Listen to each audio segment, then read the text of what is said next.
오늘 욥기서 27장 8절, 9절, 10절입니다. 먼저 8절부터 보겠는데 제목은 사곡한 자의 헛된 소망이라는 제목으로 말씀드리겠습니다. 자, 욥기서 27장 이 8절에 보니까 불경건한 자가 이익을 얻으나 하나님이 그의 영혼을 거두실 때에는 무슨 희망이 있으랴. 그렇죠? 불경건한 자. 공동번역은 이렇게 기록하고 있습니다. 불경스런 자는 하느님께서 끊어버려 그 목숨을 거두시는데 무슨 희망이 남아있으랴. 이런 뜻으로 번역을 했고요. 표준 새번역은 하나님이 경건하지 않은 자의 생명을 끊고 그의 영혼을 불러 가실 때에 그의 희망이란 과연 무엇이겠느냐? 이렇게 질문조로 말하고 있습니다. 욥기서 27장 8절에도 우리말 성경은 이렇게 기록하고 있습니다. 위선자가 얻는 게 있다고 한들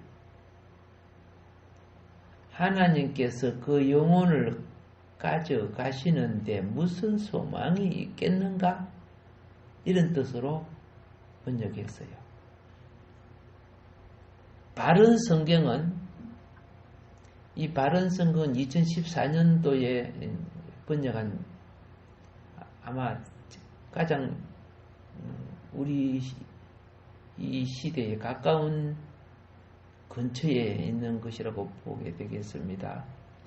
하나님을 모르는 자가 이익을 얻었다고 해도 하나님이 그 생명을 거두 가시면 무슨 소망이 있겠느냐?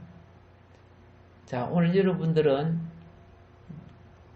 몇 가지 대조 성경 말씀을 통해서 본문의 말씀이 좀 더 이해가 됩니까? 예, 감사합니다.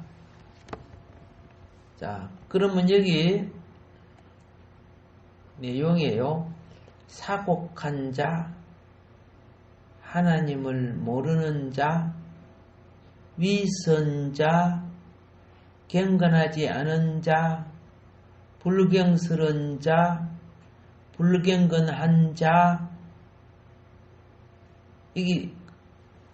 이렇게 번역을 했는데 오늘은 제가 이 중에 한 단어를 그냥 사곡한 자로 사용하겠습니다. 불경건한 자 이렇게 하니까 말이 좀 길어지니까 그냥 간단하게 사곡한 자 아시겠죠? 그래서 사곡한 자의 헛된 소망인데 이 사곡한 자는 그 특징이요. 왜 헛되느냐? 소망을 세상에다가 줘요. 소망을 어디다가 줘요? 세상에다가.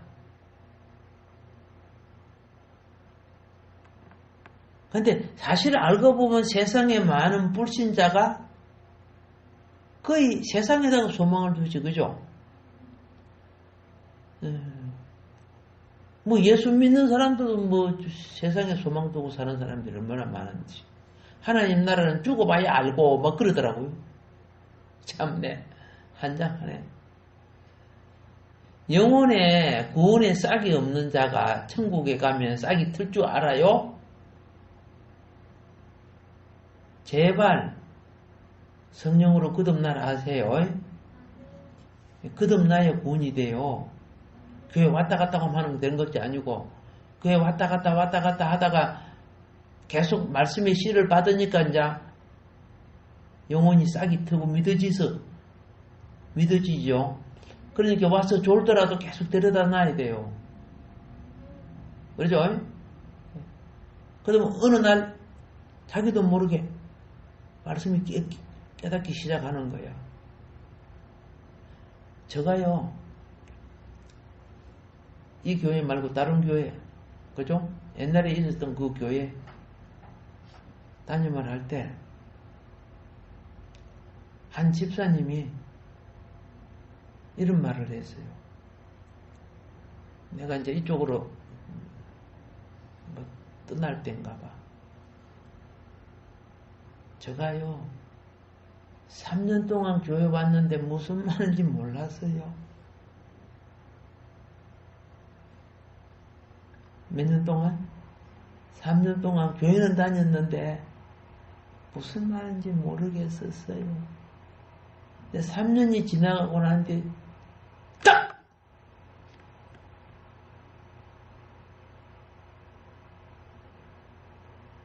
영이 열리면서 말씀이 믿어지면서 이게 믿음 생활이구나. 예, 워낙 우주가 커가지고 내 소리가 안 들렸을 거예요. 예.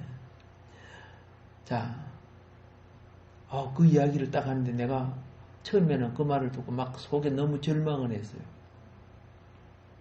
저분 졸지도 않았는데 이때까지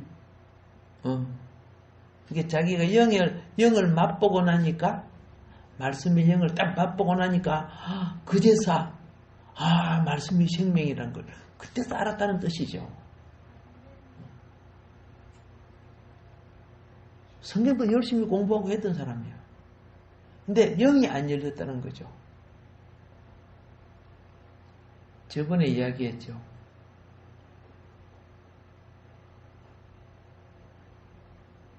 피라미드 속에 왕의 무덤 자리에서 밝게 난 돌, 땡글땡글하게 말라져갖고 있었던 그 돌이 3000년 된 돌이라겠죠. 근데 그 돌이 무슨 돌이요? 완두콩 씨라 그랬죠. 그걸 다 깨면 전부 돌이에요. 완두콩 씨요. 그래서 학자가 이게 정말 생명이 있을까? 이 돌 이게 싹이 날까? 그래서 온도를 맞추고 딱 심어놨는데 2달이 지나고 3살 때 되니까 싹이 나더라는 거죠. 뒤로 자빠질 뻔한 거죠. 뭐.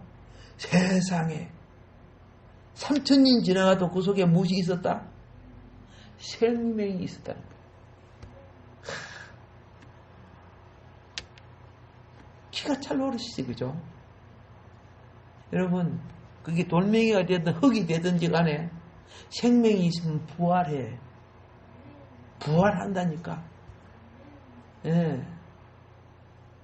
우리는 썩지 않는, 구원을 받은 사람은 썩지 않는 생명을 갖는 거죠. 그런데 오늘 여기에 이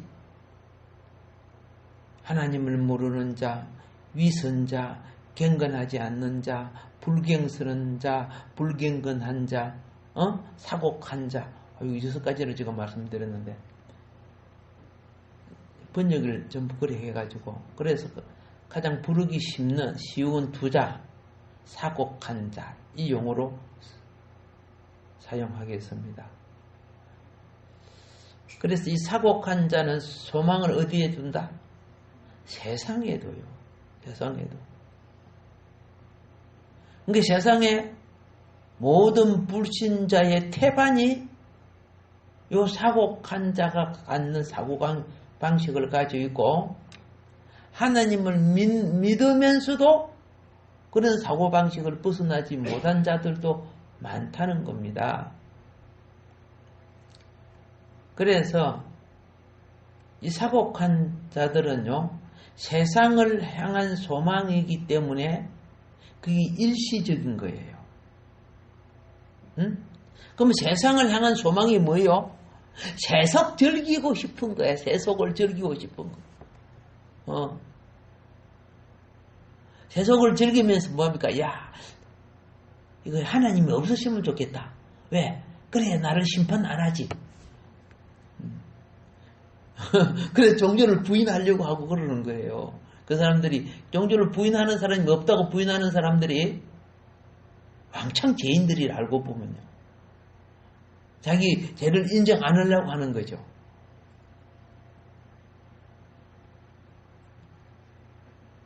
그래서 이 사곡한자의 세상을 향한 소망 때문에 세속을 즐기다가 재앙만 태산처럼 쌓다가 사라지는 헛된 인생이 되는 거죠. 그래서 오늘 제목이 사곡한자의 헛된 소망이라고 말한 겁니다. 자, 그래서 사곡한자는요, 그 소망이 시작이 순수하게 보이는 것 같이 보이지만은 범죄를 하게 돼 있어요. 죄를 낳아요.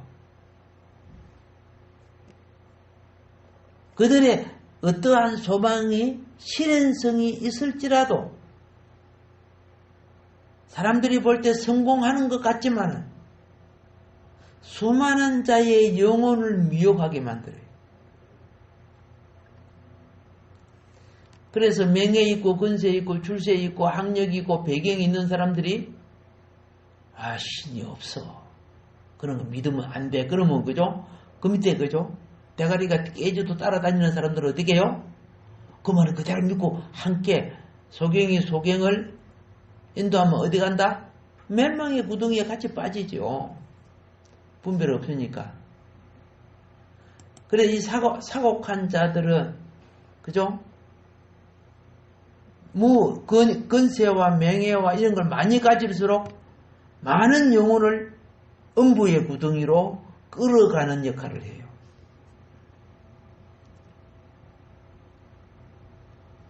왜 그러면 이 헛된 소망을 가진 자들이 그런 짓을 하느냐? 나도 몰라. 그래, 그 사람도요. 구체적으로는 몰라. 뭐 사상을 위해서, 당을 위해서. 그거 몇 년 누리다가 가야 그거 잠깐 누리다가 자기 죽으면 그만인데. 그러나 우리는 알아요. 그들이 세상 임금인 흑암의 영이 정신이 지배당하기 때문에 그러는 거예요. 무슨 영? 흑암의 영에 그 영혼이 지배를 당해요.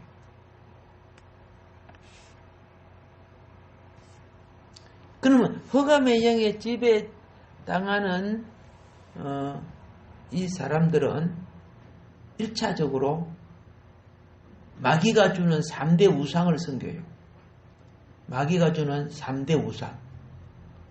그 3대 우상이 뭔가를 봐야 돼요.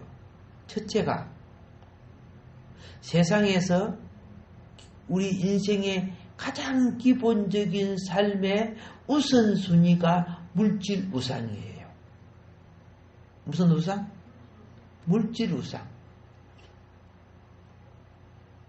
그러니까 이 사곡한 자들은 물질 우상에 소망을 두고 살아요. 그 목표를 보면요. 내가 몇 억을 벌어야지. 몇백억을 벌어야지. 돈벌이 해야지. 막 재산을 이렇게. 요런 것만 소망을 갖고 있어. 1차적으로. 그게 거기시 마음에 가득 차 있으니까 우상이 되는 거예요. 여러분, 내 마음을 지배하는 것은 우상이요. 그러니까 어둠의 영이에요. 그렇게 해서 이 사곡간자는 세상의 재물에 영혼이 잡혀 있기 때문에 자나 깨나 그곳에 소망을 둬요. 왜? 물질이 있어야 놀러 가고 맛있는 거 먹고 즐기고 물질만 있어봐. 얼마나 타락한 줄 아세요? 이런 자들이 물질이 있으면 막 개 걸려도 아니야. 그만. 형편없는 거예요. 그래서 이들은 부정한 방법이든지 정한 방법이든지 그죠? 재산을 모아서 호의호식하고 교만의 영이 들어앉아서 큰 소리 치고. 자, 그래서 성경은 그들의 생명에 대하여 하나님의 판단을 제시하는 거예요. 주님이 오셔서 그 우상의 심령이 잡히지 말라고 말씀했죠. 자,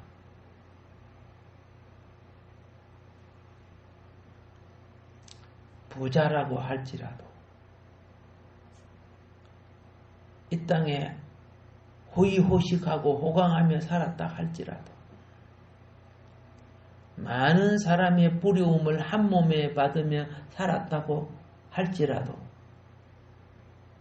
내세의 소망이 없는 사람은 가장 불쌍한 사람이에요. 내세의 하늘나라의 기업과 소망 때문에 이 땅에 부정과 제약을 내가 한탕 하면 내가 잘 살 수 있어요. 안 하는 이유가 뭐예요? 그런 순간이죠. 그 순간 이익 때문에 내 영원한 기업을 잊어버리면 돼요. 근데 잊어버렸어. 눈앞의 이익 때문에 그렇죠. 양심도 잊어버리고 인격도 잊어버리고 성령도 소멸되고 직분도 박탈되고 하나님의 영광 잊어버리잖아요. 사울은 임금이 됐더만 다 잊어버렸어. 가족도 다 멸망되고 가문이 다 자빠지고 왕권이 다 없어지고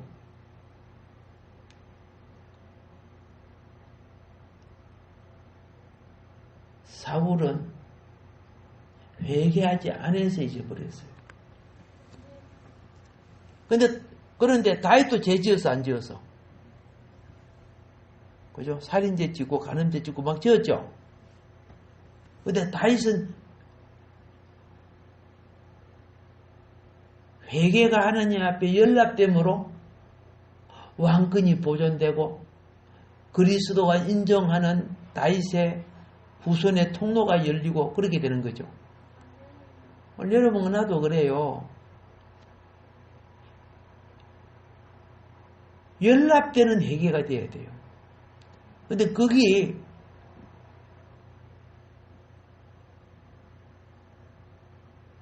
죄 짓는 것보다 더 고통스러운 게 회개라는 걸 알아야 돼요. 여러분 순간적으로 다치죠. 그런데 거기 다시 회복되려고 뼈가 부러지고 살이 찢겨진 게 회복되려면 오래 걸리죠.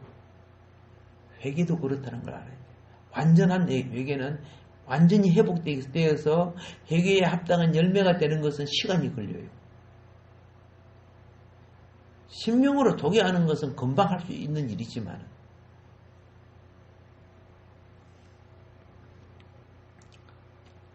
예수님이 부자 농부에게 그랬죠. 부자 농부의 비유를 들어서 말씀해 주셨습니다. 거기 누가복음 12장 20절에 나오죠. 어떻게 했습니까? 부자가 농사 지어서 엄청 소득이 많았죠. 그래서 부자가 이랬습니다. 창고를 많이 늘여 갖고 창고에 가득 채워놓고 나 이제 편히 먹고 살란다 그랬죠. 그러니까 하나님이 뭐라 했어요? 누가복음 12장 20절 어리석은 자야 오늘 밤에 내 영혼을 도로 찾으리니 그러면 너의 예비한 것이 네 것이 되겠느냐. 와, 어떤 친구가 되게 가난해서 기술도 없고 아무것도 없어서 그냥 얻어먹고 사는 그런 주제밖에 안 되는데 어느 날 고급 차를 먹고 딱 다니는 거야. 그래서 뭐 이렇게 부자가 됐냐? 운이 좋아서. 왜 운이 좋았는데? 자기하고 가장 가까운 친척들이 교통사고로 다 죽었는데 가장 가까운 친척이 자기가 돼서 재산을 자기한테 물려받았대. 그래서 자기는 그냥 공짜로 또 재산을 물려받은 거지, 그죠? 물론 세금 거등 뭐 많이 냈겠지만, 그죠? 자 보세요. 가까운 친척이 열심히 사업하고 부지런히 살았는데 그 죽고 나니까 논팽이가 가져가는데. 보세요. 솔로몬이 그래서 솔로몬이에요. 열심히 돈벌이 하는 자가 있고, 그죠? 또 그 돈벌이 하면 열심히 닦아 쓰는 자가 있고 그런 이야기를 하죠, 솔로몬이. 인생들아, 너희들 그렇게 살려고 해도 헛되다. 헛되고 헛되니 헛되고 헛되다. 열심히 사는 사람이지 놀면서 사는 사람이지 다 불신자는 하나님의 뜻을 따라 사는 거 아니거든요.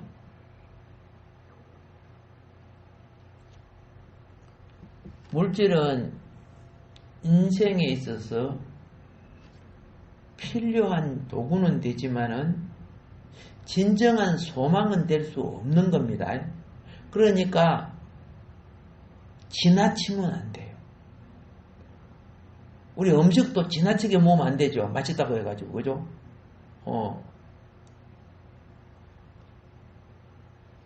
모자라도 안 되겠지만 지나쳐도 안 되는 거죠. 왜? 평생을 물질 모으면서 살다가 나중에 돌아갔는데 죽음 후에 아무 소용이 있어요, 없어요? 본인한테는 없는 거예요. 근데 이런 사람들은요, 마음에 물질 욕심이 있는 사람은 똘똘 망해가고 거지가 돼도 그 욕심은 그 속에 들어앉아 있어요. 그 탐욕의 귀신은 붙어 있어요. 그 욕심 때문에 거지가 되면 마음도 비울 줄 알아야 돼요. 영혼은요, 심령을 비워야 성령이 들어가 주시는 거예요. 성경이 뭐라 했습니까? 심령을 가난케 한 자가 복이 있다. 천국, 그 천국은 뭐예요? 심령에 들어오는 천국은 성령이죠, 성령. 예. 천국이 저희와 함께 한다고 되어 있어요. 그래서 물질적 부자도 있지만은 가난해도 물질적 부자보다 더 욕심이 큰 부자도 있어요. 예수님이 마태복음 19장 23절에 뭐라 했습니까? 부자는 천국에 들어가기가 어렵다. 얼마나 어렵느냐? 그죠? 약대가 뭘 통과하기보다 어렵다? 비유가 안 되지, 그죠? 낙타가, 이 실도 잘 들어가기도 힘들 텐데. 그만큼 불가능하다. 그런 뜻이죠. 인간의 힘으로는 안 됐다는 거죠. 그래서 이 말씀은 물질이 인간 구원과는 관계가 없다는 걸 말하는 거예요. 오히려 물질에 사로잡힌 영혼은 도리어 그 물질 때문에 구원의 방해가 될 수 있음을 말해주는 거예요. 예수님의 제자들은요, 가룟 유다 빼고는 물질을 초월한 제자였어요. 아시겠어요? 내가 고기 2배 가득 잡았을 때 예수님이 와서 버려주고 나를 따라라면 내가 할렐루야 아멘 하고 따라갔을까? 내가 생각을 해봤어요. 불가능했겠구나. 베드로, 요한, 야고보는 유대교 신앙을 가지고 있었지만은, 그죠? 자기 비움이 있었던 사람들이죠. 그러니까 주님이 와서 역사를 딱 해주니까 딱 부리고 탁 따라가잖아요. 야, 진짜 사도들이다, 사도. 사도의 특징이, 오늘날도 사도가 되려면, 그렇죠?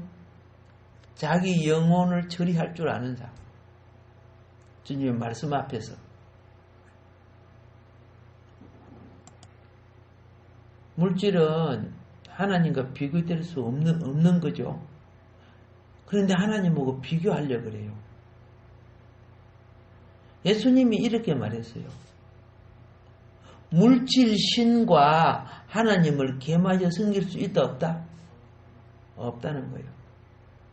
섬긴다는 것은 우상의 대상이 되잖아요. 이만큼 세상은 물질 신에 잡혀 있다는 걸 말해주고 있어요. 그래서 유대인이 세계적으로 가장 부자들이 사실 유대인이지, 그죠? 그들이 어릴 적부터 물질관을 초월하는 교육을 받아요. 식사의 자리에 저금통 같은 거 있죠, 저금통. 가난한 자를 위해서, 하나님을 위해서. 자기가 절대 문제 안 써요. 맨 처음에 하나님과 문제 떼놔요. 그 다음에 이제, 그죠? 부모님 거 떼내요. 그리고 가난한 자를 위해 떼놔요. 그리고 나머지 자기가 써요. 그러니까 하나님 복 내려줘요, 안 내려줘요? 복 내려줘요. 오늘 우리 집보다 가난한 자 생각합니까? 부모님 거 떼놓습니까? 하나님 거 생각지도 못하죠. 그러니까 속에 욕심만 터 있는 거지 뭐. 내 거 다 먹고 나면 남 것도 네 것도 내 거, 내 것도 네 것도 내 거 막.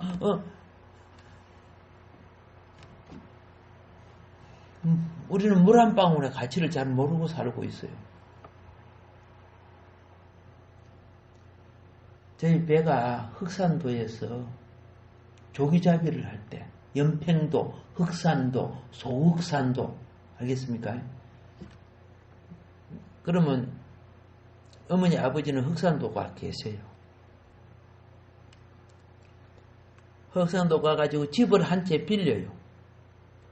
빌려가지고 각 배 선주들을 집에 모셔서 거기에서 기숙을 시켜.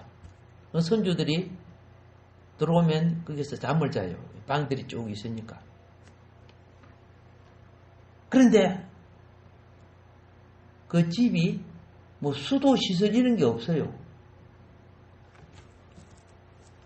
요리 해가지고 물 지고 오죠. 물 지고 와야 돼. 내가 방학 때 갔는데 아침, 점심, 저녁 공동 우물에 가서 매일 물 길이다 날라. 물을 길이다 날라. 처음에는요, 이게 안 돼서 물을 들어오니까 이리 건들어, 저리 건들어, 저리 건들어, 물이 들렁들렁하고 막 내가 들렁들렁하고 막 어떤 데 가서 쏟아버리고 그랬어요. 그때가 그때 나이가 중학교 3학년 나이였어. 그 조그마한 꼬마가 물덩이 가지고 이 물을 있는데, 그렇게 그 선조들도 물이 귀한 줄 아니까 물을 갖다가 한 대야 이렇게 안 써요. 알겠죠? 물 한 바가지 하면은 세수하고 뭐하고 거기에다가 뭐 빨고 맨 마지막에 맑은 물이에요. 또 이 설거지 하는 거 있죠? 많은 달아 이제 이제 뭐 찌끄레기 있는 거를 싹 긁어가지고 한 구석에 모아놓고 그걸 갖다가 이 달아에 담아갖고 세제를 풀어갖고 전부 다 먼저 씻고요. 다 씻고 난 뒤에 그 다음에 맑은 물 있죠? 거기서 조금씩 헹궈갖고 짝짝짝 한 게 물이 별로 안 들지, 그죠? 그래 도시에 와서 보니까 그릇 하나씩 넣는데 내 물 한 동이 쓴 거 같이 쓰는 거 쭉 털어가지고 막 하는 거야. 아까운 줄 모르니까. 나는 그 섬에서 아, 물이 얼마나 귀중한 것이구나. 배가 들어오면요, 맨 먼저 실는 것이 물을 실어요. 물부터 먼저 채워요. 그 다음에 두 번째 뭐 양식 사고 뭐 기름하고 이럴 때 가장 처음이 물이야. 아, 바로 이기구나. 우리는 엄청난 것을 소비하고 있으면서도 당연한 줄 아는 거죠. 중동 지역이 물이 귀하죠. 우리나라 선교사님이 그 중동 지역에 선교로 갔는데 너무 덥잖아요. 너무 더우니까 거기도 수도가 없으니까 이제 2층에 방을 얻어가지고 물 한 동이 샀어요. 물 한 동이 사가지고 그 위에서 세면기에다가 이제 막 얼굴도 씻고 몸도 씻고 그랬단 말이야. 그래갖고 창문을 싹 열어가고 그걸 갖다 바깥다 싹 부었는데 여기서 물 붓는 소리가 들려 안 들려? 들리니까 좀 1시간 정도 있다 보니까 온 동네 사람이 모여와 있었어요. 물을 갖다가 어떻게 그렇게 버리느냐고. 그래갖고 그 성경 못하고 쫓겨갔더라고. 물 그렇게 보면 안 된다는 게 그 남는 거 가지고 또 나중에 뭐 식물에게 주고 뭐 해주고 그래 그런 식으로 해야 되는 거야. 그 사람들로 우리가 서양 사람이 되는 거죠. 서양 사람이 와가지고 말이에요. 물이 얼마나 귀한데 물을 갖다가 저희들이 찌고 막 버린다는 식으로. 그래서 이제 선교 가려고 그 지역 그 나라 풍습을 다 공부해야 돼. 안 하면 그죠? 실수를 하게 돼요.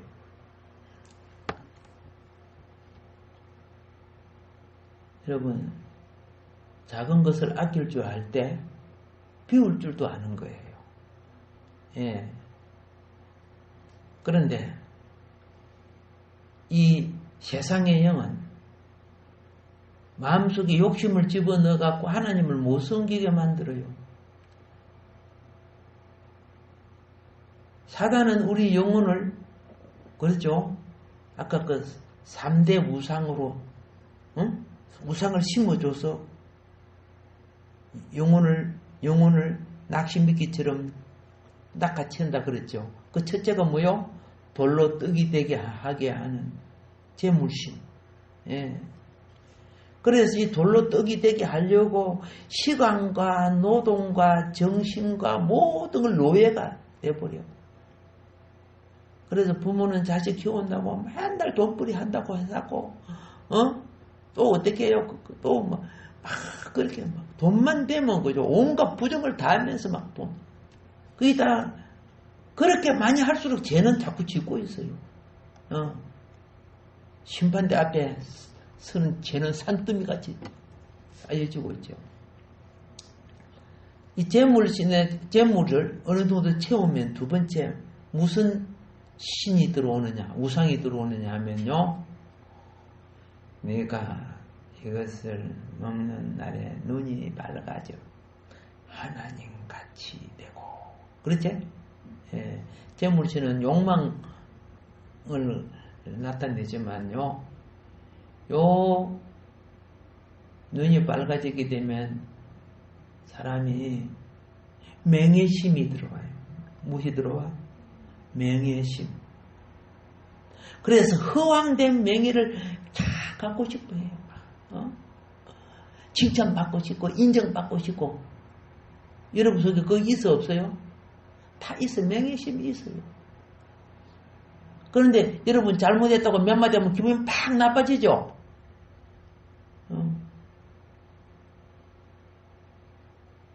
기분 나쁠 거 하나도 없어요. 우리는 천번 혼이 나도 괜찮은 사람들이야. 그만큼 어떻게 해요? 하나님 앞에 매맞을 인생을 살아왔기 때문에. 그래서 이 명예심이 되면 자기 명예를 높이기 위해서 자, 내가 예쁘다는 소리를 듣고 싶지? 그럼 어떻게 해요? 예쁘게 꾸미려고 하잖아. 그리고 화려한 옷도 입고 싶지? 지나치면 사치가 되겠지만은. 근데 이런 것들이 다 명예심이에요. 자기 나타내고 싶어. 그래서 재산 자랑하지. 그렇죠? 직장 자랑하지. 아들 자랑, 딸 자랑하지. 뭐 이런 거 있죠? 자랑할 거 없으니까 자기 집 개 자랑하더라 보니까. 학력 자랑하지. 가짜 논문 써가지고 자기가 쓴 것처럼 하고. 학교 자랑하고. 내 뭐 서울대 나왔니 뭐 어디 하니. 우리 고향에 서울대 나온 사람이요. 연장 사는 사람이 있더라. 아직 그 수수께끼를 내가 해결을 못했는데, 철학을 했는가 잘 모르겠지만. 자, 그래서 그거 갖고 무슨 자랑하고 있는 거야. 실무에서는 보면, 그저 별것도 아니면서. 이런 것이 세속의 영에 걸려 있어요. 세속의 영에 영향을 받지 않는 사람이 몇 사람 될까요?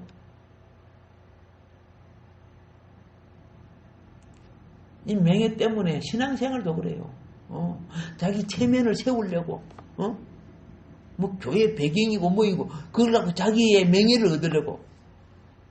아따 참 쭉정이들. 그 쭉정이들이요. 영의 인도를 받는 사람들이 아니에요. 그런 사람들. 그래서 예수님이 그랬어요. 겉으로 화려하게 단장하고 치장한 이 회칠한 무도막 그러죠. 그 죽은 자한테 말한 거 아니에요. 바리새인들, 서기관들, 저 제사장들, 이 회칠한 무도막. 겉으로 거룩한 척하고 그러면서 속은 말이야. 허황된 것들이 들어앉아있고. 그리고 세 번째가 마귀가 우리에게 심어놓은 우상이 뭔지 아시죠? 예, 근세우상. 근력우상이라, 근력우상. 이 근력우상이 딱 들어가면요, 예? 백성이 나를 뽑아줬지만 자기 눈에는 백성이 쫄뱅이, 쫄다구야, 쫄다구야. 표 얻기 위해서, 막 여러분을 이해합니다. 그러니까 해놓고 자기가 딱 국회의원 되어보세요. 이 얼마나 국민에게 거짓말 치고 사기치는 줄 아세요? 백성이 아무리 뽑아도 안 될 사람들은 자기 편이건 자기 편이지만 안 될 사람들은 그냥 비례대표로 한 걸 가지고 또 딱 자기 편 이렇게 권력을 만들어 주잖아. 비례대표가 해가지고. 그래가지고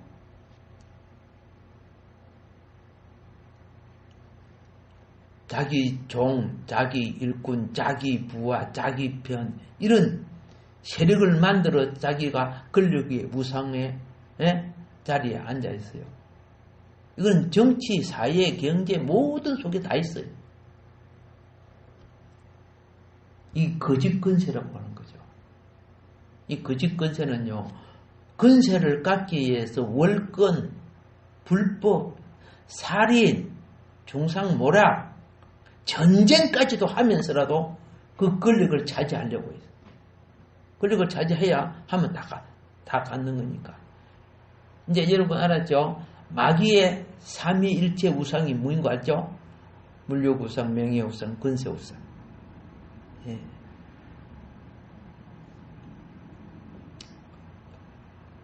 대마 사람 엘리바서가 욥에게 이렇게 말을 했어요. 욥기서 4장 6절의 말씀입니다. 내 경외함이 내 자랑이 아니냐? 그만큼 하나님을 경외하고 예배했던 사람이 욥이야. 너의 소망이 내 온전한 길이 아니냐? 욥이 소망이 뭐였어요? 하나님 앞에 흠없는 생활을 하는 온전한 삶을 사는 것. 그게 욥의 소망이었다니까. 오늘 우리가 그런 소망 품은 사람 몇 사람 있을까? 참 차원이 다르죠.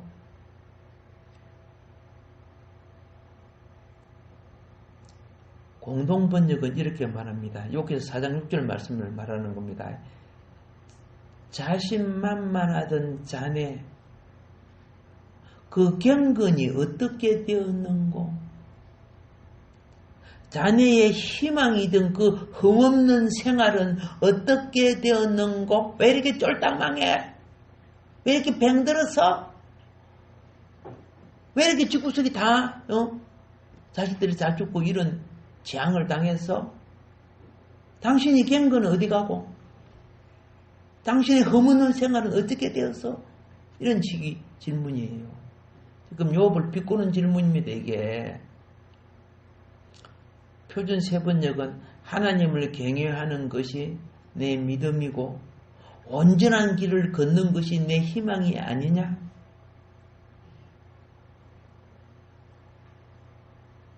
자, 험정역은요, 이것이 내가 두려워하는 바요, 확신하는 바요, 바라는 바요, 또 내 길들의 곧 발음이 아니냐? 우리말 성경은 자네의 경외함이 자네의 자신감이었고, 자네가 올바르게 사는 것이 자네의 소망이 아니었는가?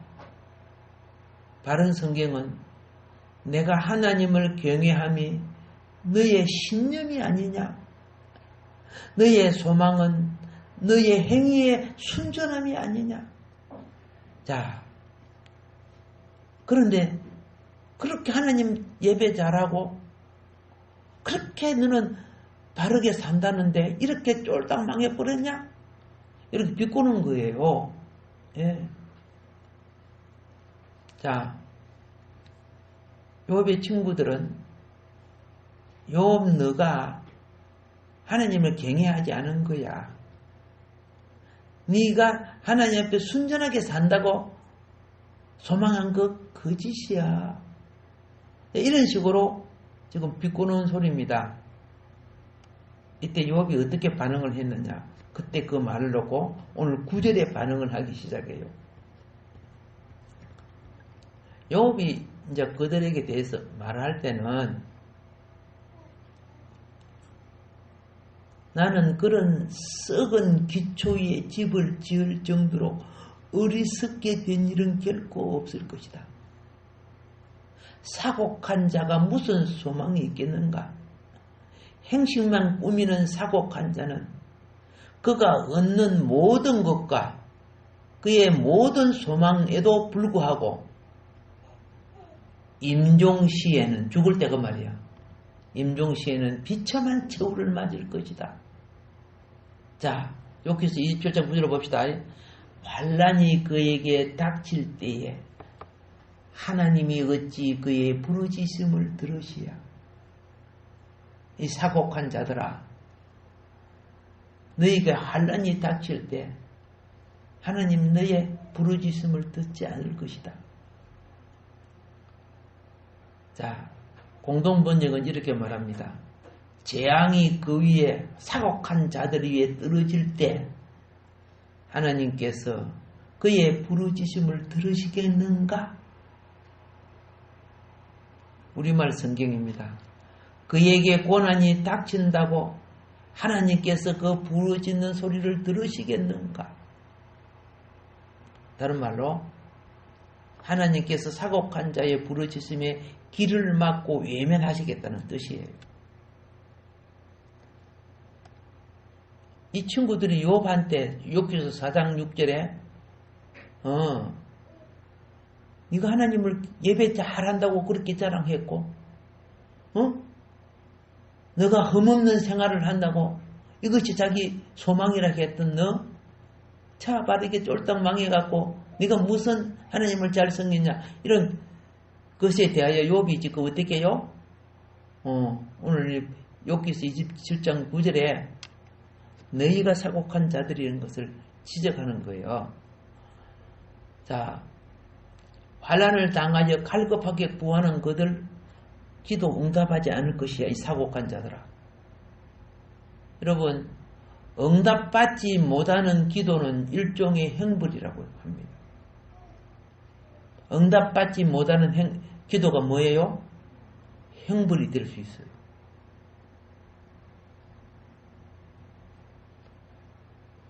응답받지 못하는 기도는요, 기도자의 수치요, 부끄러움이 될 수 있어요. 내가 문을 두드렸는데 문을 안 열어주면은 난 자신감 있게 따라와. 내가 문 열게. 문 열어주세요. 문 안 열어줘. 그러면 그 친구들에게 내가 뭐해요? 수치당하죠. 기도는 하나님 앞에 놓고 하는 거 아니요? 자, 하나님 왜 내 기도 안 들어줍니까? 왜 나를 이렇게 부끄럽고 수치스럽게 합니까? 이렇게 할 자격이 없어요. 잘 깨달으세요. 응답하지 않으시는 것은 하나님께 문제가 있는 것이 아니라 기도하는 자에게 문제가 있기 때문에 응답하지 않는 거예요.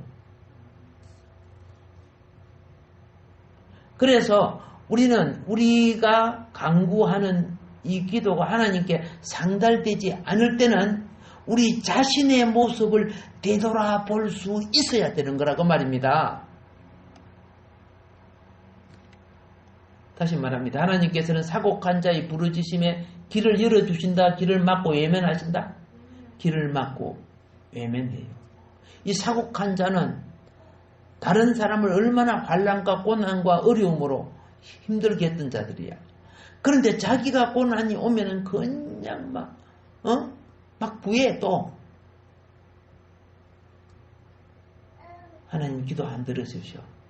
그래서 그렇습니다. 응답받지 못하는 기도는 일종의 무엇이다? 형벌이다. 기억하시라고요. 만약에 이 사곡한 자가 회개할 수 있다면, 참된 회개를 한다면 하나님은 그를 사하시고 들으시고 그를 받아 주실 것입니다. 이사야서 1장 18절에 이런 말합니다. 여호와께서 말씀하시되 오라 우리가 서로 변론하자. 너희 죄가 주홍 같을지라도 눈과 같이 희어질 것이요 진홍같이 붉을지라도 양털같이 희게 되리라. 너희가 즐겨 순종하면 땅의 아름다운 소산을 먹을 것이요 너희가 거절하여 배반하면 칼에 삼켜지리라. 여호와의 입의 말씀이니라. 아멘. 그래서 만약에 기도 계속해도 응답이 안 되고 그러면요, 하나님께 문제가 있는 게 아니고 누구한테 문제가 있다? 내한테 문제가 있고, 내가 이렇게 기도했는데도 그냥 부끄러운 거 수치가 있다면은 지금 하나님은 나를 징계하고 계신다고 생각해야 된다고 말입니다. 진정한 회개는 배나를 낳아야 됩니다. 알겠습니다? 배나되지 않는 회개는요, 외식된 회개입니다. 하나님께로부터 외식된 회개는 하나님께로부터 오는 하늘에 속한 에덴의 은혜를 얻을 수 없어요. 하늘로부터 오는 에덴의 은혜를 얻는다는 것은 그만둬야 돼요. 그냥 이 땅에 그저 동양 얻었지 몇 푼 얻어먹고 사는 그런 인생밖에 안 되는 거지요. 자, 그래서 이제 10절은 다음 시간에 말씀을 드리겠습니다만은 지금 요유배의 말씀을 통해 우리 인생관, 우리 기도관, 우리 속에 있는 우상들이 뭔가를 잘 발견하고 깨끗한 영혼, 성령의 전이 되는 성도님들이 되기를 주임으로 축복합니다. 네, 우리가 오늘 말씀 기억하면서 주님 앞에 함께 기도합시다.